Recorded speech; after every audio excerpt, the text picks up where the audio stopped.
Hello everyone, welcome to my channel. आइए जानते हैं आज एक अमेजिंग फैक्ट को। एक ऐसा गांव भी है जहां पर कभी बारिश नहीं होती है, क्योंकि यह गांव बादलों से भी ऊपर है।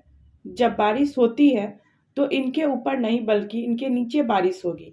यह गांव यमन की राजधानी सना के पश्चिम में मनक में स्थित है। यह गांव बिल्कुल हेवन जैसा लगता है। ऐसे ही कुछ अमेजिंग फैक्ट से जुड़े रहने के लिए आप इस चैनल को लाइक शेयर एंड सब्सक्राइब कर लें। धन्यवाद।